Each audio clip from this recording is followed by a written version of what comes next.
আসসালামু আলাইকুম। এখন বানাবো পরোটা। একটু আগে বানাইছিলাম রুটি, প্রায় 50টার মতো রুটি বানাইছিলাম। আর এখন খাওয়ার জন্য মানে বিকেলের নাস্তার জন্য পরোটা বানাবো। ঘি দিয়ে পরোটা ভাজবো আর ঘি দিয়ে সুজির হালুয়া বানাবো। সাথে আছে কলিজা ভুনা। এটা হচ্ছে বিকেলের নাস্তা। আর চা তো অবশ্যই আছে। তো পরোটাগুলো বানাই। বেলুন ফিরি দিয়ে পেলা বেলিচ্ছে আমার কাছে এই জায়গাটার মধ্যে বেলতে ভালো লাগে। পিড়ি দিলে দেখা যায় পিড়ির নিচে একটা কাপড় দিতে হয়, পিড়ি সইরা যায়, বিরক্ত লাগে, যার কারণে আমি খুব তাড়াতাড়ি ভাবে এখানে কাজ করতে পারি।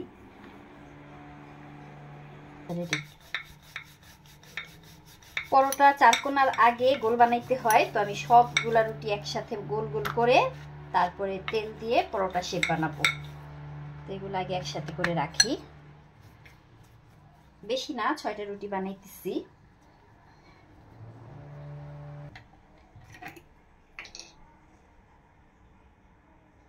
আমার রুটিগুলা বেলা হয়ে গেছে। এখন আমি তেল দিতেছি। একটা রুটির মধ্যে আমি বেশি করে তেল দিলাম, আর একটা রুটির সাথে আমি অন্য রুটিগুলাকে চাইপা চাইপা তেলগুলাকে আবার আরেকটার গায়ে লাগাই নিতেছি। এটা হচ্ছে একটু সহজে কাজ করার একটা টেকনিক।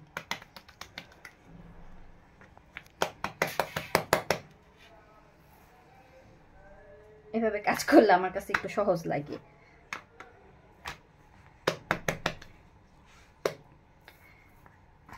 এখন আমি পরোটা শেপ দিয়ে দিই সবগুলো একসাথে।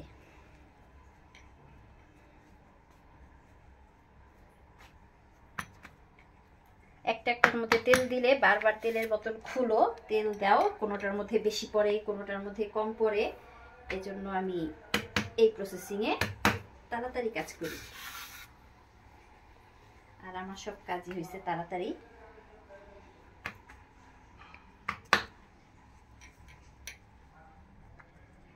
রুটিগুলা বেলা শেষে তারপরে আমি হালুয়াটা রান্না করব।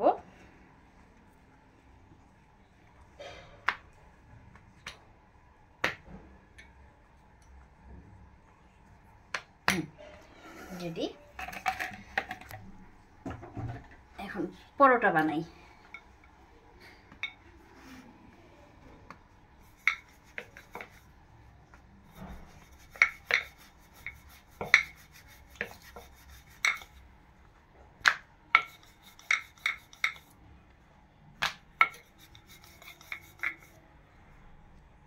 ছোট ছোটই করতেছি, বেশি বড় দরকার নাই।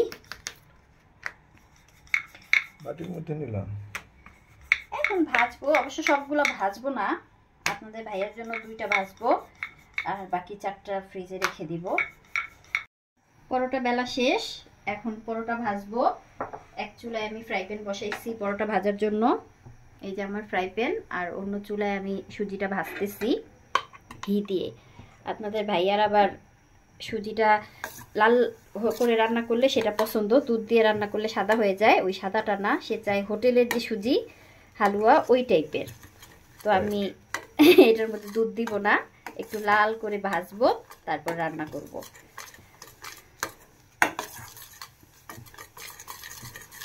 এটার সাথে আমি গরম মশলা তেজপাতা দিয়ে দিছি।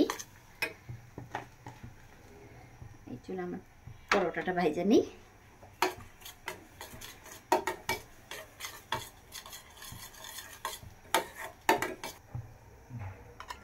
পরোটাটাকে আমি ঘি দিয়ে ভাজতেছি, বেশি না, অল্প অল্প, জাস্ট একটু স্মেলের জন্য।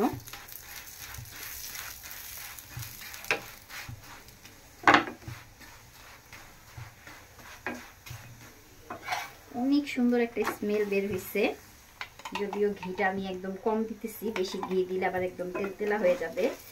হালকা হালকা করে দিতেছি।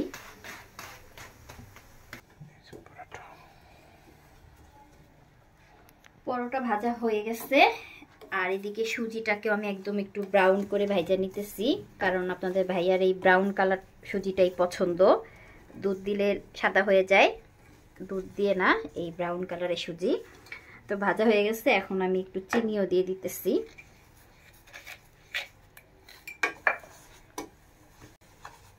চিনি আর সুজি একসাথেই ভাজতেছি। সুজি আসলে দেখতে কম দেখা গেলেও এটার আসলে পানি দিলে অনেক হয়ে যায়, এখন আমি পানি দিব। হয়ে গেছে ভাজা, এখন আমি পানি দিলাম।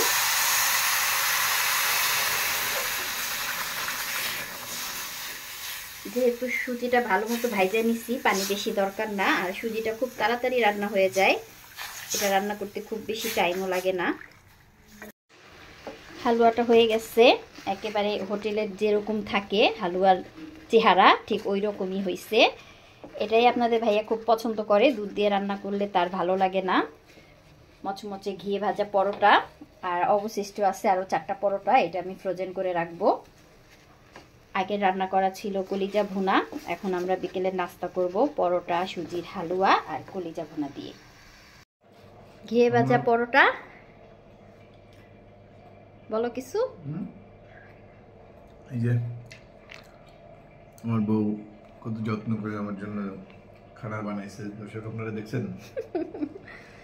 সুজির হালুয়া, কলিজি ভুনা আর হচ্ছে ঘিয়ে ভাজা পরোটা। এটা অবশ্য আপনাদের ভাইয়ার অনেক পছন্দের একটা খাবার।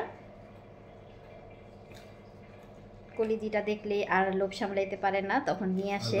কয়দিন হায়াত রাখছে জানি না, বউর হাতে জিনিসগুলো খাচ্ছি আর কি, আর মজা পাচ্ছি। আর আমি খাবো ভাত, আমি হচ্ছি ভেতো বাঙালি, ভাত ছাড়া আমার চলে না। তো ভাত গরম করে নিচ্ছি, এখন ভাত খাবো।